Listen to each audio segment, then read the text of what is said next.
Hi, my name is Anya Bundis, and this is my Critical Reflexivity Journal number 3.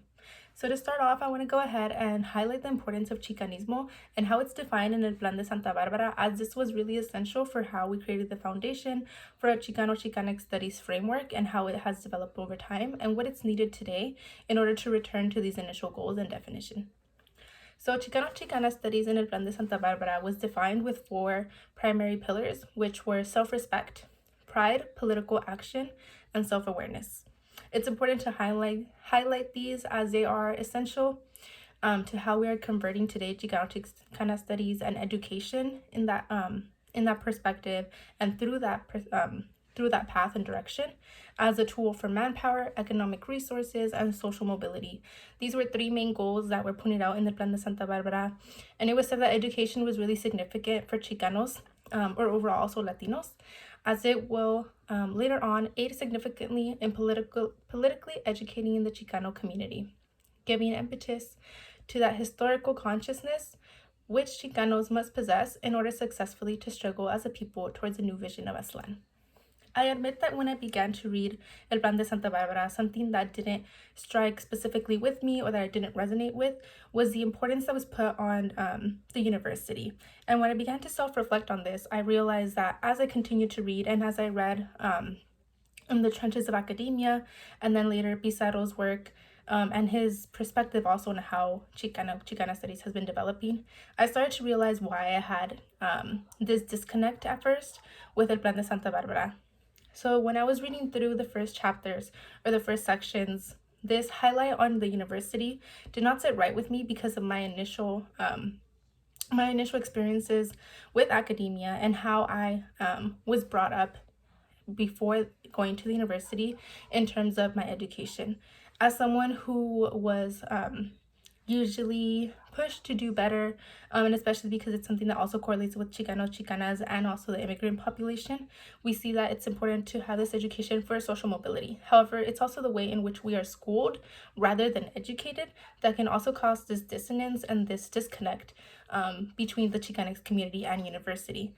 However, the goal of Chicanismo and Chicana Studies was to create a new pathway and a new definition, a new framework that would kind of redefine this framework and create its own framework that was outside of the dominant American values of what it meant to possess knowledge, how we present that knowledge, and how we use it in the world.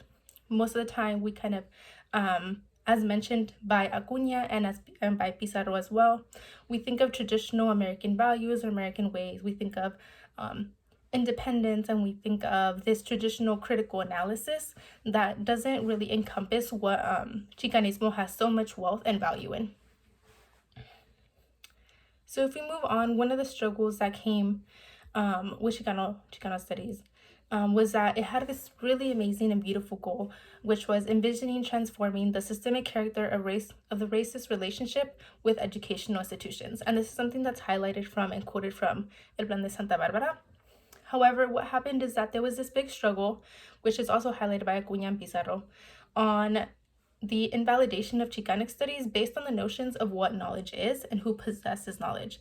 The epistemologies that we know from traditional universities, or not traditional, but the traditional beliefs of what a university looks like, the way it functions, and in reality, that is the truth for many universities and even for the ones that have Chicana studies.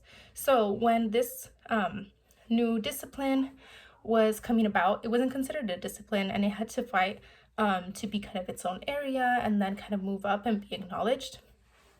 And the problem with that was, as pointed by Acuña, that it became this monopoly board game. And in my belief, what happened is that a lot of the values that Chicanismo had and Chicana Studies, this outline, this framework that they believed in and wanted to develop, what ended up happening is that there was a lot of halfway points, or there were things that were compromised, sacrificed, or were kind of transformed and welded into this mold that the university provided, or that the university was exigiendo, that was they were pushing for. And so what happens is that Chicanismo, which originally from the Plan de Santa Barbara, we can see how it wanted to put forward this tool of manpower. However, in order to do that, we have to also pull in the strengths of our community, of a people, and see that and recognize that dissonance of why is it, where is the struggle coming from? Not originally just, oh, it's not recognized by the institution, and we're claiming that there's not enough literature around it. However, this also made me think back and think about a quote that said, "There's an illusion that the administration is fair. It is the victim's fault for the community not wanting Chicano-Chicana studies." The reality is that institutions of higher learning prioritize what courses students should take. And if we see what gets priority, we can kind of go back to the very roots of the issue. And we can kind of see how Chicano-Chicana studies wasn't lacking something. It wasn't lacking the materials. It wasn't lacking the knowledge. It was lacking the validation because it didn't fit into a mold that the university was looking for or the academia in America was looking for. Because if we look back and we think back to the different videos and material that we learned on ethnic studies, we can see that there was a lot of protest, or there was a lot of rallying, and there was a lot that was, or campaigning and activism around building these systems. So there was a want and there was a need for this. And I say need rather than just want, because Chicanos are kind of always working around this notion of Aztlan. And I think it's important to bring in Aztlan, because if we look back to the quote of Acuña, where they mentioned, in order successfully to struggle as a people towards the new vision of Aztlan, we can kind of mirror how Aztlan, what's at the root of it, is this idea of people who are already here in America, or what was pre-colonial America, pre-Columbus. We can also see that it's this whole notion of we were here, or we have contributed to this place, and those who are migrating are not migrating to a new place. They are migrating to a place that they already belong to, or they are coming back to a place, coming back to their roots, or something that is part of their roots.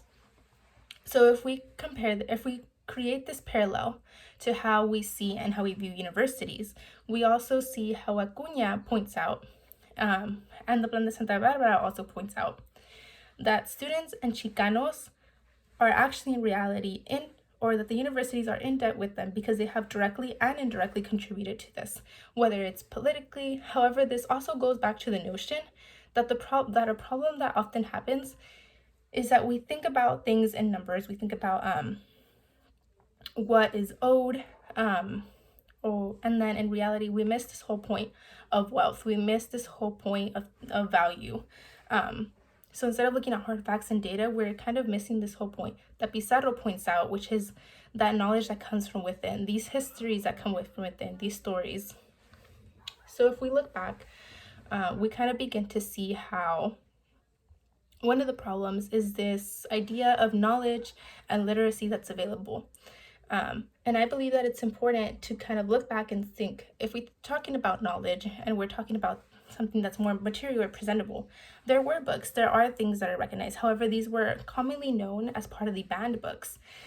If we look back to what we looked in this class, we can see the garage that was filled with books that were saved after being banned. And this was kind of in this war on race and on ethnic studies that was happening. And then today, if we look at it and we bring forth Pizarro's comparison, specifically, for example, with the apple, this is really symbolic because we begin to see how oftentimes as students, what we struggle with is being put into a mold of what is right and what is wrong, how we are taught to think, the ways that we are said are wrong or what is right. And in reality, there's so much more beyond this mold of academia and of Americanized schooling. So we begin to see how different parts that are important can also fall into what is known today as the community cultural wealth model, which was created or coined by Yoso. And we see how within our communities, there is knowledge and forms of knowledge production that are embedded in familiar and community histories and that provide a completely unique intellectual approach to the subject matter covered or ignored in school. So what this quote does is that encompasses this whole idea that the Chicanx paradigm that we are trying to bring in provides unique worldviews and knowledge systems that challenge those of the mainstream United States. So it's really important that we think about this, because a lot of the times the power that comes behind Chicanx experiences are ones that are passed down through ancestral wealth, navigational wealth, linguistic wealth, aspirational wealth, and these are just a few to name of the cultural community wealth model. And in recent years, there's also been a push to include more things. And I think one organization that does this really beautifully and that has been working really hard and creating this Chicanx paradigm is called CHITO. CHITO is an acronym for Chicanx Institute for Teaching and Organizing, and they're an amazing organization that I believe is based in Arizona or Texas. I'm not quite sure. But they are amazing because they are developing this framework that is said to be what was lacking most of the time. So because Chicanx Studies was often battling and combating to be recognized, what ends up happening is that we get lost in this space of what Pizarro mentions as Chicanx Studies existing in a university versus a university having Chicanx Studies, and this part of having Chicanx Studies versus a studies of Chicanx people. So it's important that we are not just studying things, the history of Chicanx people, that we're not just studying different events, but while we're doing this, that we're taking a Chicanx approach to this. We're bringing in a Chicanx perspective. So what does this look like, and how does this begin to evolve? A part of this is using the community cultural wealth model in order to have these conversations, to include dialogue, and to provide students with diverse ways of learning and presenting their knowledge. Because one of the key things in Chicana studies is that knowledge does not take one form. It is something that is malleable, that is transformative, adaptive, colorful, even in the sense that it brings in a lot of different parts of a person, a lot of different skills. It brings in their family, their community, and their knowledge is built communally and collectively. It is something that is passed on, and we can kind of we can compare this to the Spanish word sabiduría. And in a small poem that I had written in the past, it is that una persona educada tiene cara y corazón. And another line from it is su sabiduría es un tesoro familiar. And what I mean by this is that sabiduría is not just being able to name things, but it's also being able to feel things, to experience things, and to translate that in different ways, whether it is song, whether it is art, whether it's something that's created, something that's felt. And I think that CHITO was really trying to capture this. And also it's something that I've been able, luckily, to experience as a Chicanx Studies major. So with CHITO, something that's really important is what Pizarro points out for the future, that my concern is that Chicana studies education should have its own framework developing from scratch. If we look at the one that has been kind of been building on from CHITO, what they focus on is bringing forth what they call the decolonial barrio pedagogies, which embrace community cultural wealth, barrio knowledge, and counter stories. And these counter stories are a method of telling stories of those whose experiences are not often told. So what this kind of brings forth is that there are multiple ways to read the world. There are multiple ways to critically, consciously critique things, and what is seen as truth and historically accurate can be expanded. We see this in Rascuache pedagogy. We see this in pop-up books from Chicanx. We see it in the Amoxley Xipetote reflections. And then one way that I have seen it has been in the Cajita project.